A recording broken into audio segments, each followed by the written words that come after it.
안녕하세요. 오늘은 금융세계, 그러니까 돈이 어떻게 돌고 도는지 그 흐름을 한번 따라가 보려고 합니다.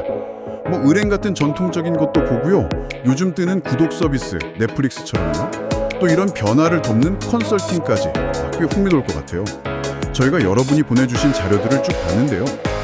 금융기관의 전통적인 수익 구조, 또 요즘 많이 얘기하는 금융 구독 경제, 그리고 금융 컨설팅은 어떻게 비즈니스를 하는지, 비용은 또 어떻게 매기는지, 마지막으로 기업 가치 평가까지. 내용이 알차더라고요. 그래서 이번 시간에는 이런 금융 서비스가 기본적으로 어떻게 작동하고 또 요즘 어떻게 변화하고 있는지, 특히 그 서비스의 가치랑 비용이 있잖아요. 이게 어떻게 연결되는지 좀 명확하게 이해해보는 게 목표입니다. 자, 그럼 바로 시작해볼까요? 먼저 제일 익숙한 곳부터 가보죠. 전통 금융기관, 은행 말이에요. 여기는 어떻게 돈을 벌죠? 제일 기본적인 건 역시 그 예금이자랑 대출이자 차이, 예대마진이죠. 아, 맞아요. 예대마진. 증권사는 그럼 주로 주식거래 중개해주고 받는 수수료. 그렇죠. 수수료가 핵심인데 특히 우리나라 증권사들은 여전히 그 위탁 매매 수수료 비중이 꽤 높아요. 거의 50%에 달한다는 이야기도 있고요. 50%나요? 와. 네. 보험사는 또 구조가 약간 다른데 고객이 낸 보험료에서 먼저 사업비, 그러니까 일종의 운영 예산 같은 예정 사업비를 떼고요. 그 남은 돈을 잘 굴려서 이걸 자산운용 수익이라고 하는데 이걸로 이익을 내는 거죠. 그렇군요. 근데 요즘 금융 쪽에도 구독 이야기가 많이 들리더라고요.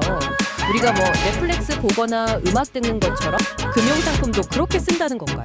네, 정확해요. 예전에 제러미 리핑이라는 학자가 예측했었죠. 한 20년 전에요. 소유보다는 접속, 그러니까 경험이 중요해지는 시대가 올 거라고.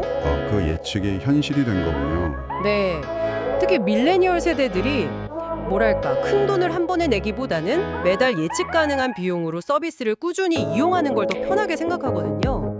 이게 2008년 금융위기 이후에 좀 더 강해진 경향도 있고요. 바로 이게 구독 경제가 금융까지 확산되는 배경인 셈이죠. 진짜 흥미롭네요.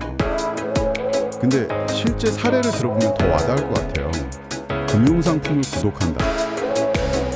나중에 낯선데요. 아, 좋은 질문이에요. 예를 들면요, 미국의 찰스 슈와브라는 온라인 증권사가 있는데 로보어드바이저 자문 서비스 있잖아요. 그걸 월 $30 이런 식으로 정액제로 바꿨어요. 처음엔 $300 정도 내긴 하지만요. 복잡한 수수료 대신에요. 그렇죠. 젊은 세대는 그게 더 편하니까요. 프랑스에는 샤인이라는 핀테크 회사가 있는데 프리랜서들 대상으로 월 한 5유로에서 8유로 그 정도 내면 뱅킹 서비스를 무제한으로 쓸 수 있게 하고요. 국내에도 비슷한 게 있나요? 네, 토스 프라임 같은 거요.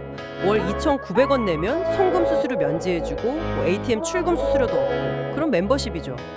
그러니까 이게 특정 상품을 사는 게 아니라 금융 서비스에 접근할 수 있는 권리를 산다고 보면 돼요. 넷플릭스처럼요. 듣고 보니 편리할 것 같긴 한데 혹시 단점 같은 건 없을까요? 매달 꼬박꼬박 돈이 나가는 거니까 이게 쌓이면 좀 부담스러울 수도 있을 것 같고. 당연히 있죠. 구독 모델이 너무 많아지면 구독 피로 같은 걸 느낄 수도 있고요.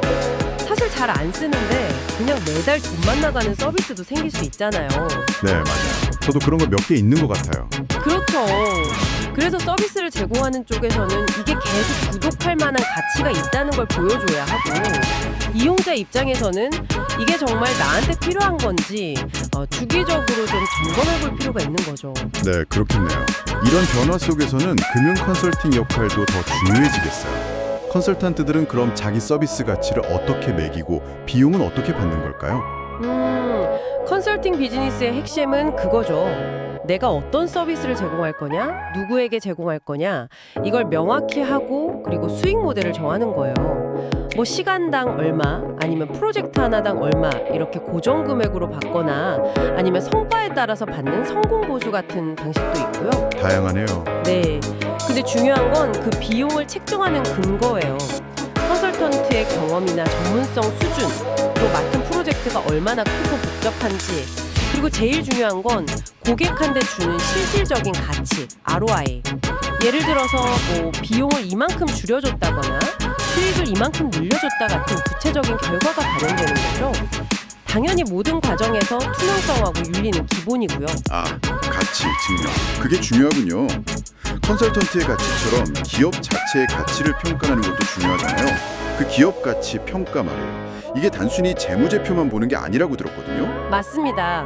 재무 상태는 기본이고요. 뭐 브랜드 파워라든지 기술력, 시장에서의 위치 같은 눈에 잘 안 보이는 무형 자산까지 다 종합적으로 분석해서 이 기업의 진짜 실력 그리고 잠재력이 어느 정도인지를 판단하는 과정이죠. M&A 같은 거 할 때 필수겠네요. 그렇죠. M&A나 투자 유치 같은 아주 중요한 결정을 내릴 때 꼭 필요하고요.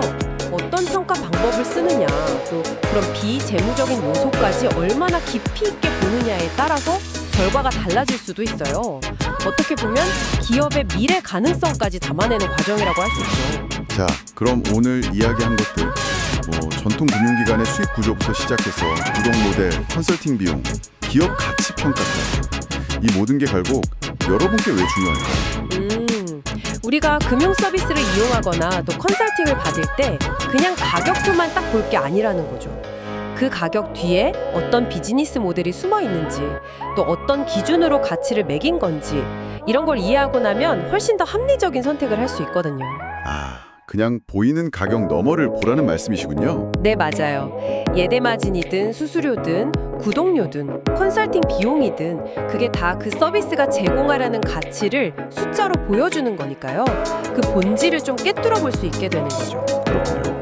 만약에 앞으로 금융 서비스가 점점 더 소유가 아니라 경험을 구독하는 쪽으로 계속 간다면 미래에는 과연 어떤 금융 경험에 우리가 기꺼이 매달 돈을 내게 될까요? 단순히 편리함, 아니면 뭐 나만을 위한 맞춤 자산관리 조언, 구독, 아니면 복잡한 금융 상품들 비교 분석해주는 서비스 구독. 여러분이 미래에 이건 진짜 구독하고 싶다 하는 금융 서비스는 무엇일지 한번 상상해 보시는 것도 재미있을 것 같습니다. 오늘 저희가 준비한 이야기는 여기까지입니다. 다음 시간에 더 흥미로운 주제로 다시 찾아뵙겠습니다.